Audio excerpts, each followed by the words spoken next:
Hi, everyone. Thanks so much for joining us today. And welcome to PAVE's 104th virtual panel. My name is Tara Andringa, and I'm the Executive Director of PAVE. And we are so excited today to have two absolute autonomous vehicle rock stars joining us. Kristin White, who's the COO of ITS America, and Mark Vergne, who is the Vice President of Project Development and External Affairs at Cavnue. And thank you both so much for being with us today. Thank you. We are excited to have a conversation about the future of AVs and smart infrastructure. And we both wanted to talk about the current state of our national infrastructure in relation to autonomous vehicles, and also look at the path forward and how we can build a smarter transportation system. So wanted to start off with a question for both of you. The US has obviously been thinking a lot and talking a lot about infrastructure in the last couple of years, but the Bipartisan Infrastructure Law included some funding for technology, but it was really still pretty focused on traditional infrastructure spending. I wanted to know if you could just give us a sort of high-level perspective about the challenges and opportunities that you see for incorporating technology into infrastructure, why we haven't seen more of a shift to smart infrastructure.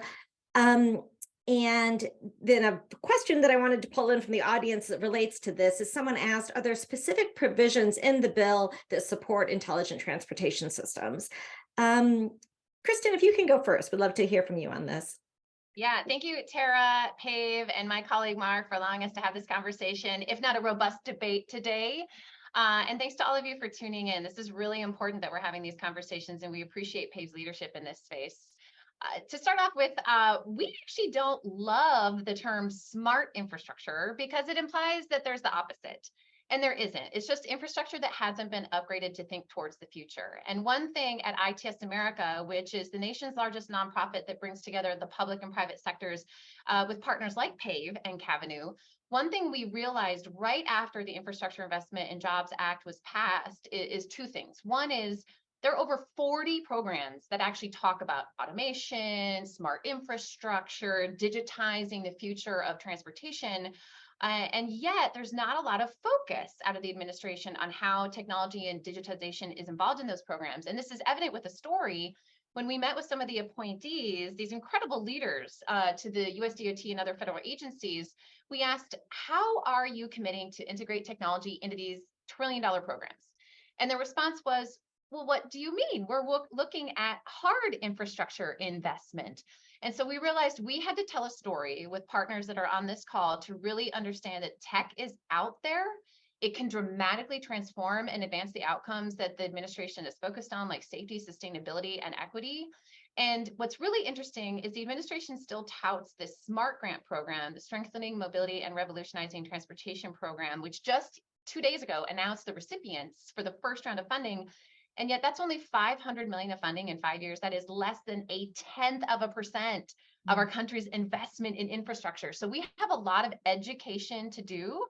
And we have at ITS America launched this initiative called Digital Infrastructure to help remind us all that the future of infrastructure is not just concrete roads and bridges. It's software, it's data, it's the cool tech that Cavnue and their partners are working on. So I'm curious to hear, Mark's reaction to this. Yeah, I mean, I think you look at the history of how we developed road infrastructure, and 110 years ago, some bicyclists and some automakers said, like, these dirt roads are not going to do it, right? And we're going to need to pave roads, and that was sort of going from roads 1.0 to 2.0. And for that long, we've not needed a huge change, right? Like 12-foot lanes have worked, and radiuses that we've developed have worked, but now we're at a different inflection point where there's so much more technology on vehicles, right? And how do we sort of start to go beyond the physics of vehicles, but then onto the technology in vehicles? But the challenge is, and I think you'll hear Kristin say it, you'll hear me say it, is scale, right? Sort of doing one-offs is not going to get like a whole industry that is building vehicles to say this is something that we can even think about, let alone rely on. If it's just here, it's just there. It sort of needs a scale and a vision to say this is where this is going to be, so product can be built on it. And you combine that with just the different timelines of how software and product is being developed on anything from a L4 truck to an L2 passenger car vehicle, and a procurement timeline of a grant that was just announced yesterday to like when it would be in the field, right? They don't match, and that's the other huge challenge that's going to continue to exist to sort of make this work in a way where the infrastructure on the roads can sort of really benefit the technology on the vehicles. Right. And actually, Mark, while we're kind of on this note, would love for you to just quickly describe the project that Cavnue is working on I-94 in Michigan. For those not from Michigan, I-94, the part where it's Tagmet kind of stretches from Ann Arbor past the airport kind of to the city of Detroit in southeastern Michigan. But could you just kind of describe what the project is and kind of how that can be a model for other infrastructure projects? Yeah, so the Michigan project, similar to projects we're working on across the country, some announced, some still behind the scenes, but it's amazing what's happening in the autonomous vehicle space, the automated side on L2 and L3. But the problem they're still solving is like the road, right? Like the road is and what's happening on the road. So we're trying to attack that side of the equation and sort of help unlock the roads so that we can have this automated future. And doing it from a fairly easy way to describe is we're trying to simplify how the road is designed, how it looks, and how it operates, right? So that there's no surprises on the road, and whether that surprise is a fender that's been left there for 2 days because the crew hasn't gone out to get there, to just simply like having the striping up and looking like it did day one all the time. But then also providing a lot more information on the road ahead, right? The best sensor can still only see so far. It can't see 3 miles ahead of what's happening, and that 3-mile incident might be just a comfort incident of just sort of allowing a smoother brake on a passenger car to an 18-wheeler that needs to have that information to brake quicker. So it's beginning to sort of put those 3 components into a project. So the Michigan project is focused on essentially level 3 passenger cars and transit, looking to create essentially a next generation level managed lane that, as opposed to you're having a reliability of time, you're also having a reliability of time and experience, that you're in the lane and you can have this experience and not experience disengagements that come with the other parts of the road. But that's essentially what we're trying to develop on a much broader scale, not just the 30-40 miles in Michigan, but to develop a Michigan network and develop a nationwide network. And Michigan, fortunately, is great leadership in this space. The governor and the state should really be applauded, because they were the ones that really took that first step out to say, this is what we can do beyond just sort of helping the vehicle industry, but how we can sort of use infrastructure to accelerate the goals of the vehicle industry. Fantastic. Thank you so much. Kristin wanted to talk about paying for this. This technology is not inexpensive. And I wanted to combine kind of 2 questions. We wanted to ask you about whether, given the kind of the bill, whether the federal ready for federal funding of these kinds of things, but wanted to combine this with a question, actually from a former colleague of yours in Minnesota, who points out very fairly that this infrastructure is costly, and communities and public sector entities are already struggling with their budgets and paying for infrastructure. And then this new enhanced infrastructure is even more expensive. And so we kind of wanted to ask, where does the responsibility lie? Is it with public sector entities? Is it on the local level? Is it a federal investment? And what is the role of the private sector in paying for these new technologies? Well, as a recovering lawyer, Tara, I would say yes, or it depends, which is a non-answer, right? But actually, we've been thinking a lot about this, and a hat tip to my former colleague and the new executive director of Minnesota's program, Tara Old, who I see has joined us today, is very visionary, along with states like Michigan, to really be thinking about this new model of public-private investment in infrastructure. Just as we know that America has received a grade C on hard infrastructure, as the American Society of Civil Engineers has informed us every 4 years, we need to be understanding how we manage, measure, and plan for the future in digital infrastructure as well. And so we are ready for investment. As Mark shows us, there is technology that is ready to go to scale, but we have to understand some of the challenges that are not insurmountable. They are actually achievable. And these are the top 5 challenges that ITS America is trying to help with our members and the intelligent transportation sector. The first is HCD, which everyone should know at the end of this conversation. Human-centered design is a newer approach to how we design and infrastructure in the public realm. Now, this is not something new to tech companies like Cavnue or our members, because what human-centered design does is it really focuses on using design thinking to ask, what is the real problem we are trying to solve? 2 is, can we actually clearly define the problem statement with the public and private sector? 3 is, let's brainstorm solutions to those problems and be really creative.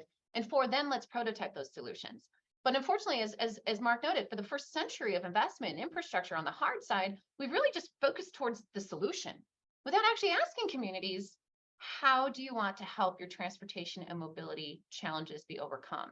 And technology there is no silver bullet, but if there were one to be a part of the safe systems approach, technology is core to that solution. The second is really rethinking how we understand formula funding.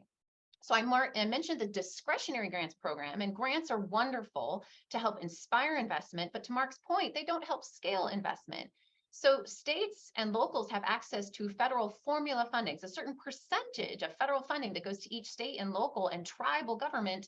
And so we have opportunities now to use state research and programming and planning dollars, to use highway safety investment plan dollars. And it's really just thinking differently, as Steve Jobs and Apple reminds us, on using the existing infrastructure and infrastructure within our systems and organizations to be creative. The third is doing what PAVE does best, is public education. And Minnesota, thanks for the shout out. You guys are a leader in really tying this conversation to the public realm, going out into communities, not just informing them, which is what I'm doing right now and talking at this group of people, but actually asking questions, engaging them, and empowering them to be a part of these solutions that Mark and I talk about. The fourth, to Mark's point, is market certainty. We can't help public-private investment if we don't have federal leadership from our federal agencies like the Department of Transportation, from the administration saying, this is our vision for digital innovation and transportation. This is our roadmap to deploying autonomous vehicles and connected vehicle technologies. And that's where ITS America was founded by Congress 33 years ago, is to help inspire that vision for our nation and to put it on paper so that the private sector can innovate and the public sector knows how to invest. And with that, fifth, the opportunity is information sharing, right? PAVE helps do that all the time. This is our 104th webinar. But does anyone on this webinar know about the really cool ITS deployment in New York City, where they actually used ITS sensor data to assess during the pandemic that they could remove a lane from the Brooklyn Bridge, convert it to a bike and pedestrian lane, not impact traffic at all, and increase bike and ped use by over 80% in a city of New York, our nation's largest city? That is the power of sharing those stories, because everyone should benefit from the innovations that Cavnue in Michigan, Terra in Minnesota, and everyone across the country is innovating. And so we need spaces like this to talk about it. Thank you, Kristin. I think that's an amazing blueprint. And Mark, I want to kind of pick up on, Kristin was talking a lot about partnerships, and something we talk about a lot at PAVE is almost that AV deployments, we think of it as like it takes a village outlook, that it takes all of these different partners from the private sector and public sector and all these different pieces coming together. You have both worked in the public sector on the local level and in industry. Want to talk to you about what true meaningful collaboration can look like between those parties. Like, how do you vision? Obviously, all these organizations have very different missions and goals. What does collaboration look like? Well, I think it's not writing a very prescriptive RFP to buy a widget, right? And say, this is the widget I want to buy. Yeah. And it's not saying we don't have enough money, so we're just going to sort of let the private sector come in and sort of put money in things and not sort of see like what we want. Like it needs to be a partnership that kind of, aligns goals and outcomes together, right? In a way that is serving the public in the right way. But then ultimately, allowing for, if those goals and outcomes are met, to sort of be able to have an ROI that's met. And it's a challenge, right? And I think we will talk probably a little bit more about these things, but I can be really clear what we're trying to do, right? I think we're trying to sort of, address safety is our number one thing that we are trying to do.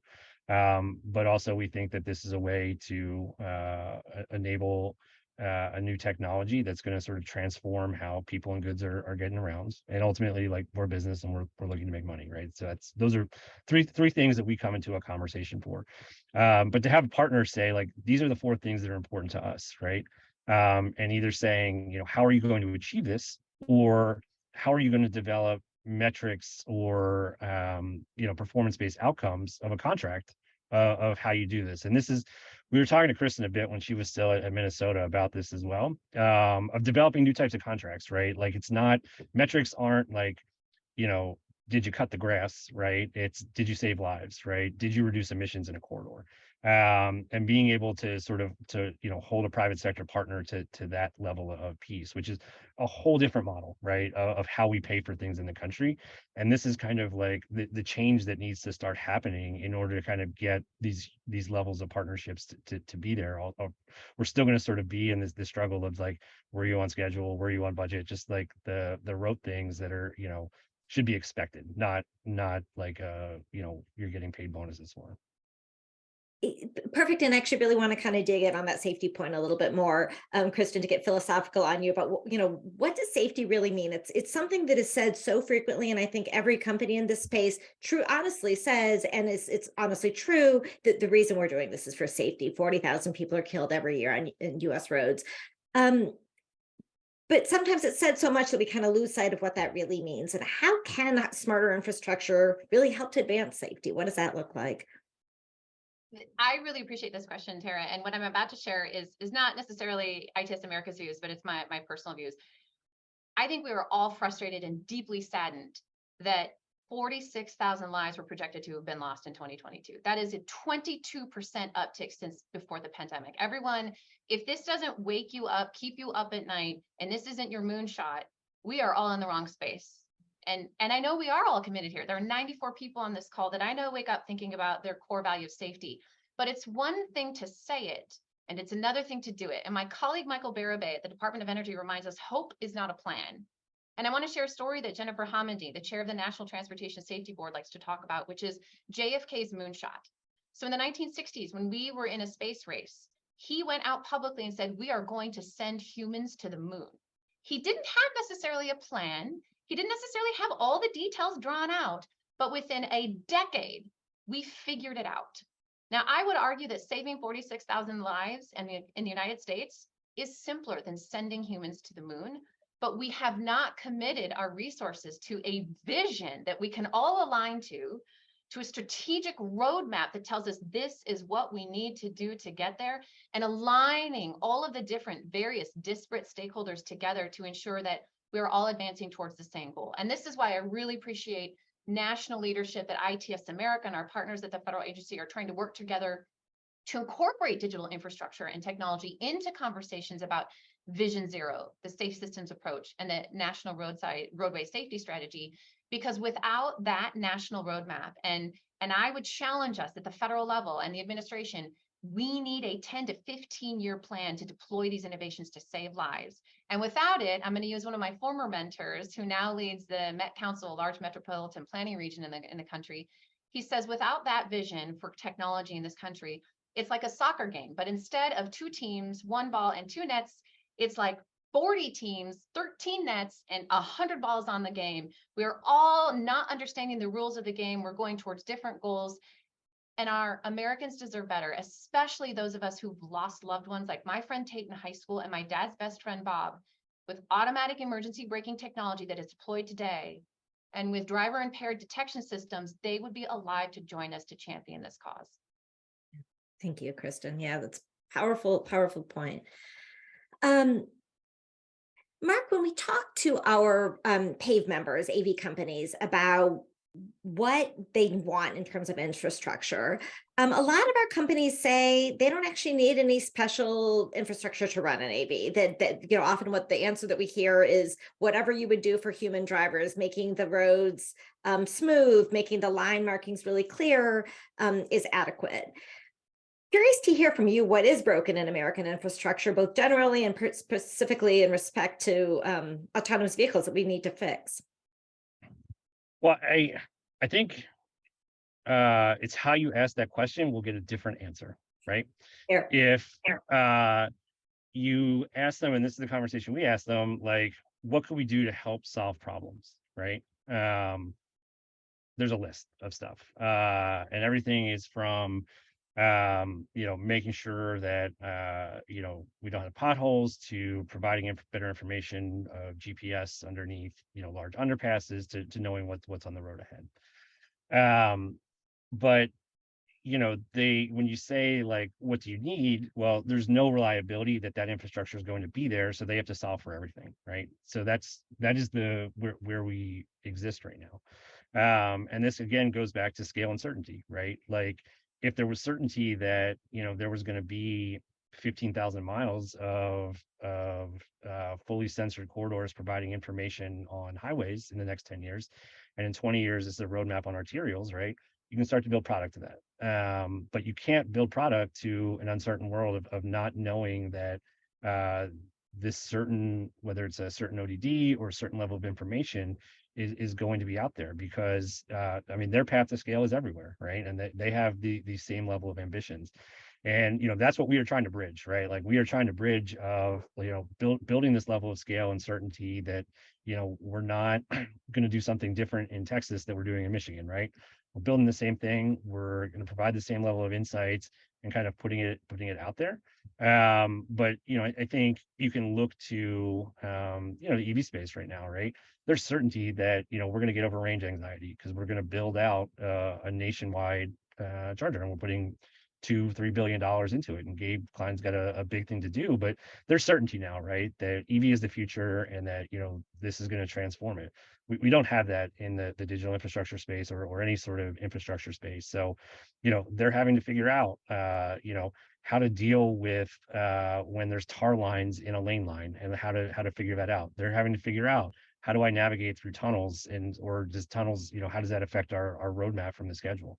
So it's just how you ask that question, right? What can we do, right? Versus, like, what could you use? And we're trying to sort of focus on the what can you use, and get to scale as quickly as we can. But it's the challenge of this business. Absolutely. Yeah, no, it's a really interesting way to look at it. We got a viewer question that's sort of an interesting take on a very common, I would say the most common question we get from the public is, when will we see autonomous vehicles? This viewer asked a slightly different version of that, about AVs and smart infrastructure, and where we are on the Gartner hype curve.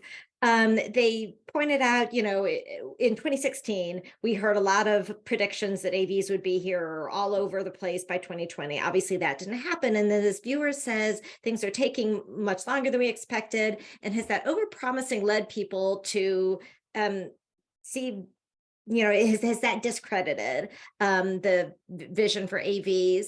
And is there anything that we can do to spare them from being stuck in this trough of disillusionment? Do you see them battling through it? When will the promises be fulfilled? Kristin, do you have a comment about that? Well, unfortunately, this is a limited time webinar, and so I could pontificate for hours on this topic. For folks who know me or my role in this space, I'm a passionate believer in the possibilities of automation at all levels and in all use cases. And there's a couple of things I would probably react to that comment. One is, I think we need to move beyond buzzwords into the real challenges to help overcome the challenges in this space to really scale innovation, whether it's automation or digital infrastructure or any technology. And so I think we have to understand that to really, truly, meaningfully move anything forward in America in this space, it's about ensuring our communities understand the risks, the opportunities, and the benefits. And this is why PAVE, and even the work that you all have done with JD Power and Associates to help us understand the public perception of technology.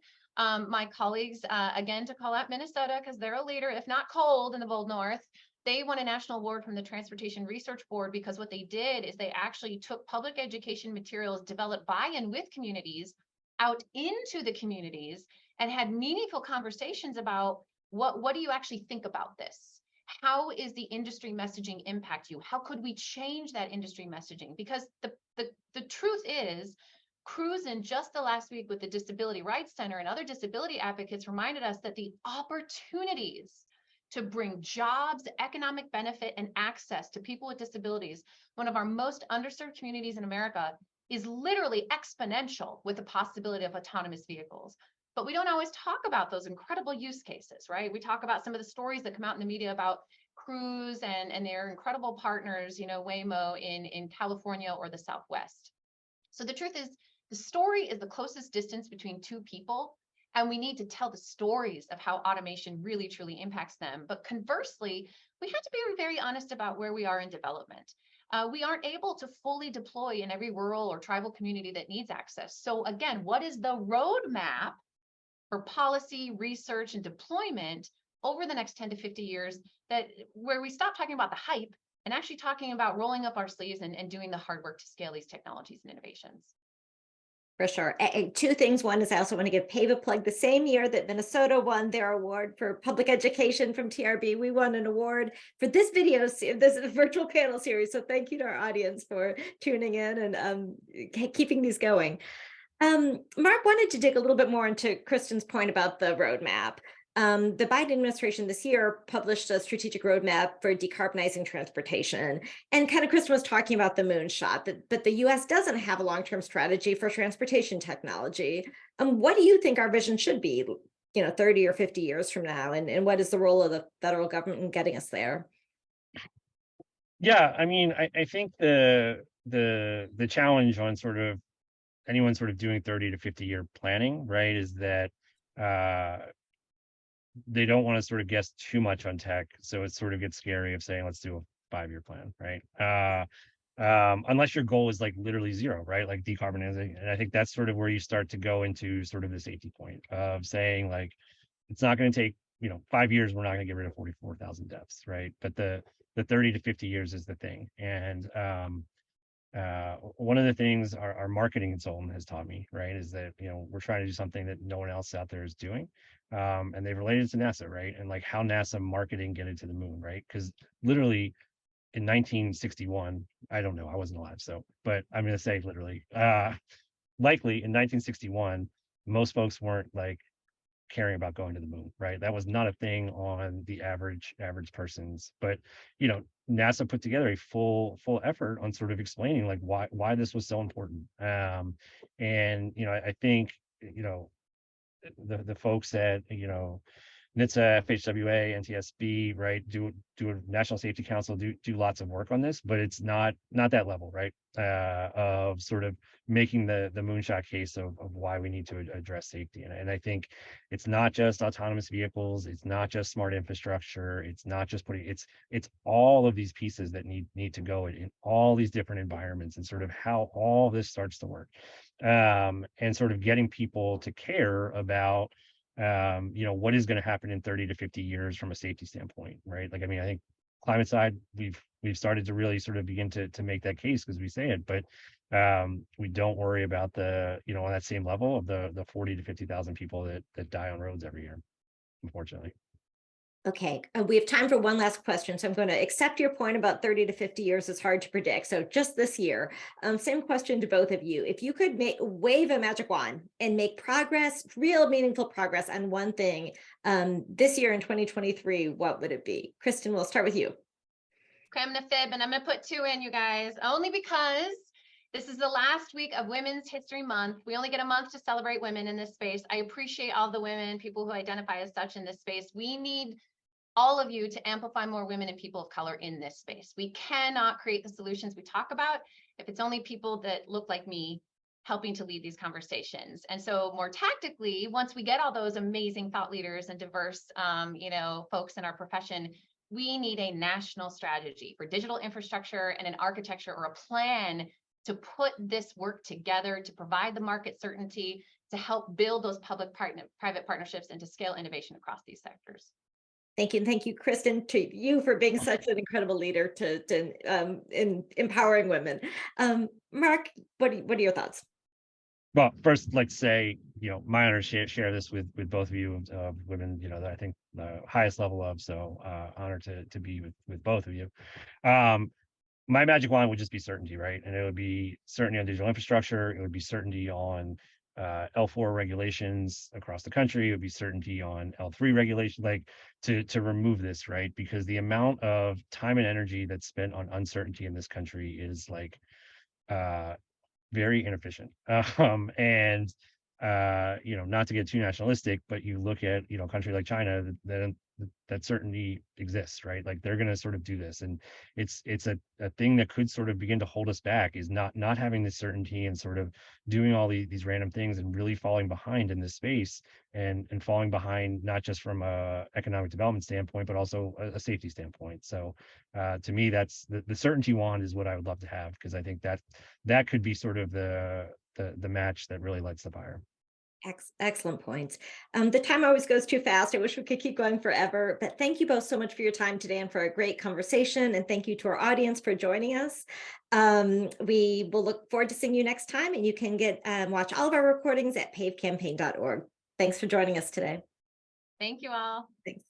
Thanks, everyone. Appreciate it.